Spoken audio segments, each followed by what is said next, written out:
আসসালামু আলাইকুম ওরহমতুল্লাহি অবরকাত। প্রিয় দিনী ভাই ও বোনেরা, আশা করছি মহান আল্লাহ তাআলার অশেষ মেহেরবানিতে সকলেই ভালো আছেন। হজরত মুহাম্মদ বিন শাম্মাক রহমতুল্লাহি আলাই বলেন, উমাইয়া গোত্রের মুসা বিন মুহাম্মদ বিন সুলাইমান ছিল সবচেয়ে বেশি বিলাসী ব্যক্তি। সে দিনরাত উত্তম খানাপিনা, উত্তম মানের পোশাক পরিচ্ছদ ও রূপসী নারীদের নিয়ে মত্ত থাকত। আরাম প্রিয়তা ও বিলাস প্রবণতা ছাড়া দিন দুনিয়ার আর কোনো কাজ তার ছিল না। আল্লাহ তাআলা তাকে এত সৌন্দর্য দান করেছিলেন যে কোনো ব্যক্তি তাকে একবার দেখলেই মনের অজান্তে বলে উঠত সুবহানাল্লাহ। তার চেহারা ছিল চতুর্দর্শী পূর্ণিমার চাঁদের মতো। মোট কথা, আল্লাহ তাআলা তাকে সর্বপ্রকার দুনিয়াবি নিয়ামত দান করেছিলেন। তার 1 বৎসরের আমদানি ছিল 3,03,000 দিনার। সে এই বিপুল পরিমাণ অর্থ আমোদ প্রমোদে খরচ করে ফেলত। একবার সে একটি উত্তম বালাখানা নির্মাণ করল। বালাখানার উভয় পাশে 2টি জানালা ছিল। এক পাশের জানালা ছিল সদর রাস্তার দিকে। সন্ধ্যায় সেই জানালার সামনে বসে থেকে বিকাল বেলার পথিকদের গমনাগমন লক্ষ্য করা যায়। দ্বিতীয় পাশে জানালাটি পুষ্প বাগানের দিকে ছিল। সে জানালা দিয়ে সে পুষ্পরাজি দেখে দেখে মনোতৃপ্তি লাভ করত। ওই প্রাসাদের মধ্যে হাতির দাঁতের একটি গম্বুজ ছিল, যা রূপার তার দিয়ে জোড়া দেওয়া হয়েছিল এবং তার উপর তরল স্বর্ণের প্রলেপ দেওয়া ছিল। তার মধ্যে খুব মূল্যবান এক সিংহাসন রাখা ছিল। ওই সিংহাসনের উপর উপবেশন করার সময় সে খুব মূল্যবান পোশাক পরিহিত থাকত। তার মাথায় থাকত মণিমুক্তা খচিত পাগড়ি। তার চতুর্পাশে ভাই বন্ধু ও ইয়ার দুস্তদের বিরাট একটি দল সবসময় উপস্থিত থাকত। তার পিছনে দাস দাসীরা সারিবদ্ধভাবে দাঁড়িয়ে থাকত। গম্বুজের বাইরে গায়িকাদের অবস্থান করত এবং গম্বুজ ও গায়িকাদের মাঝে একটি পাতলা কাপড়ের আবরণ ছিল। যখন তার ইচ্ছা হতো তাদেরকে দেখত, আর যখন গান বাজনা শুনতে চাইতো তখন পর্দা হেলিয়ে দেওয়া হতো।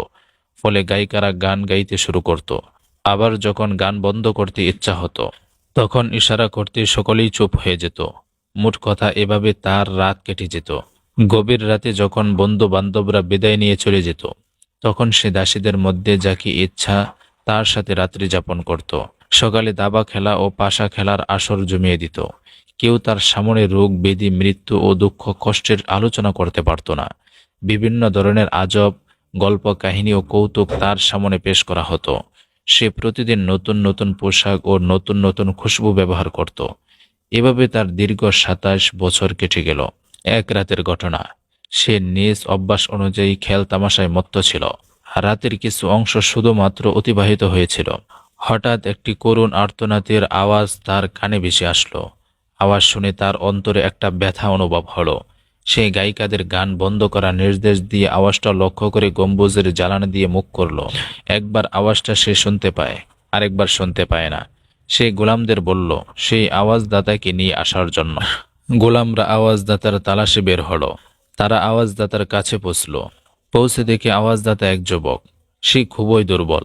তার গার একেবারে শুকিয়ে গেছে। দেহের রং হলুদ বর্ণ ধারণ করেছে। তার ঠোঁট শুকিয়ে গেছে। চুল এলোমেলো, পেট পিঠের সঙ্গে লেগে গেছে। সে 2টি ছেঁড়া চাদর পরে আছে। খালি পায়ে মসজিদে দাঁড়িয়ে আপন পরিবারের দিগারের কাছে মোনাজাত করছে। তারা সেই যুবককে মসজিদ হতে বের করে প্রাসাদে নিয়ে আসলো। তারা তার সঙ্গে কথা না বলে সোজা শাহজাদার সামনে এনে দাঁড় করালো। শাহজাদা তাকে জিজ্ঞাসা করলো, তুমি কে? সবাই বলে উঠল, হুজুর, এই তো সেই আওয়াজদাতা। এর আওয়াজই আপনি শুনেছেন। শাহজাদা জিজ্ঞাসা করলো, এ কোথায় ছিল? তারা বলল, মসজিদে দাঁড়িয়ে নামাজ এবং কোরআন পড়ছিল। শাহজাদা জিজ্ঞাসা করলো, তুমি কি পড়ছিলে? যুবক বলল, আমি আল্লাহর কালাম পড়ছিলাম। শাহজাদা বলল, আমাকে কিছু পড়ে শোনাও।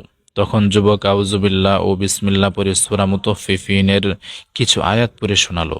আয়াতগুলো ছিল এই: ইন্নাল আবরারা লাফি নাঈম আলাল আরাইকি ইয়ানজুরুন তারিফু ফি ওজুহিহিম নাযরাতান নাঈম ইসকাউনা মির রাহীকিম মাখতুম খিতামুহু মিসক ওয়া ফি যালিকা ফালইয়াতানাফাসিল মুতানাফিসুন ওয়া মিজাজুহু মিন তাসনিম আইনান ইয়াশরাবু বিহাল মুকাররাবিন। নিশ্চয় সৎ লোকগণ থাকবে পরম শান্তিতে। তারা সিংহাসনে বসে অবলোকন করবে।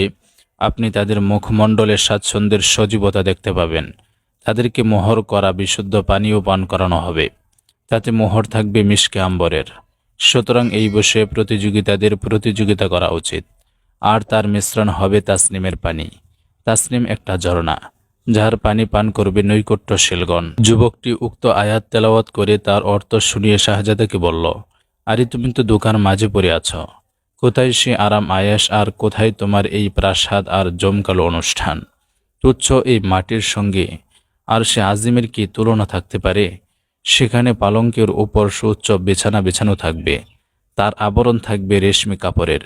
জান্নাতীগণ সবুজ গালিচা ও দামি দামি বিছানার ওপর হেলান দিয়ে বসে থাকবেন। সেখানে দুটি ঝর্ণা প্রবাহিত থাকবে। সেখানে সব ধরনের ফল দুই প্রকার হবে, আর ওই সব ফল কখনো শেষ হবে না, এবং তা খেতে কেউ বাধাও দিবে না।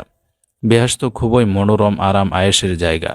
সেখানে কোনো বেহুদা কথাবার্তা শোনা যাবে না। তাতে উঁচু উঁচু আসন থাকবে, পানপাত্র সহ থাকবে, আর পালঙ্কগুলো সব এক কাতারে সাজানো থাকবে। মখমলের চাদর সহ পাতা থাকবে। জান্নাত সর্বদা ছায়াদার হবে। সেখানে ঝর্ণা দ্বারা প্রবাহিত থাকবে। জান্নাতের ফল ফলাদি চিরকাল থাকবে। আরাম আয়েশের এসব উপকরণ একমাত্র আল্লাহ বিরোধীর জন্যই নির্ধারণ করা হয়েছে, আর কাফেরদের জন্য নির্ধারণ করা হয়েছে আগুন, যে আগুন কখনো নির্বাপিত হবে না, তাদের শাস্তি কখনো হালকা করা হবে না। সেখান থেকে তাদের মুক্তির কোনো আশা করা যায় না। যখনই তাদের মুখ থেকে কোনো কথা বের হবে, তখনই বলা হবে আযাবের স্বাদ ভোগ করো। মোট কথা, তাদের উপর বিভিন্ন ধরনের আযাব চাপিয়ে দেওয়া হবে। এখন ওই হাশিমি যুবক এসব বর্ণনা শুনল, তখন সে বলে উঠল, মনের অজান্তে যুবককে ধরিয়ে ধরে চিৎকার করে কাঁদতে লাগলো, এবং তার চতুর্পার্শ্বে উপস্থিত লোকদেরকে লক্ষ্য করে বলল, তোমরা আমার নিকট হতে চলে যাও। এই কথা বলে শাহজাদা ওই যুবককে নিয়ে ঘরের বারান্দায় একটি চাটাইয়ের উপর বসে থাকে এবং তার বিগত যৌবনের অপকর্মের জন্য আফসোস করতে লাগল, এবং সে নিজেকে খুবই তিরস্কার করল। আর সেই দুর্বল যুবক তাকে উপদেশ দিতে লাগল। সকাল পর্যন্ত উভয় এভাবেই কাটিয়ে দিল। অবশেষে হাশিমি শাহজাদা আল্লাহ তাআলার সঙ্গে এই ওয়াদা করল যে সে আর কখনোই আল্লাহর নাফরমানি করবে না। শাহজাদা তার তওবার কথা সকলকে জানিয়ে দিল এবং মসজিদে বসে রইল। এখন সেই হাশিমি যুবক সর্বদা ইবাদত বন্দিগিতে মশগুল থাকে এবং তার যাবতীয় স্বর্ণ চাঁদি ও মূল্যবান পোশাক বিক্রি করে দান করে দিতে থাকে। সে তার সমস্ত চাকর চাকরানিকে ইস্তেফা দিয়ে দেয় এবং লুণ্ঠিত সম্পদ প্রকৃত মালিকের নিকট পৌঁছে দেয়। দাস দাসের মধ্যে অনেককে আজাদ করে দেয়, আর অনেককে বিক্রি করে দেয়, এবং নিজে মোটা কাপড় পরা ও জবের রুটি খাওয়া শুরু করে। এরপর তার অবস্থা এমন হয়ে যায় যে সে সারা রাত জেগে কাটিয়ে দিত। বড় বড় বুজুর্গগণ তার সঙ্গে সাক্ষাৎ করতে আসতেন। তখন তারা বলতেন, ভাই, নিজের নফসকে এত কষ্ট দিও না, কিছুটা আরাম দিও। আল্লাহ তাআলা বড়ই দয়ালু, বড়ই করুণাময়। অতি ছোট ছোট কাজকেও তিনি বড় মর্যাদা দিয়ে থাকেন। তাদের কথায় শাহজাদা উত্তর দিত, আমি বিরাট বিরাট গুনাহের কাজ করেছি, দিন রাত আল্লাহ তাআলার নাফরমানিতে লিপ্ত ছিলাম। এ কথা বলেই সে খুব কাঁদত।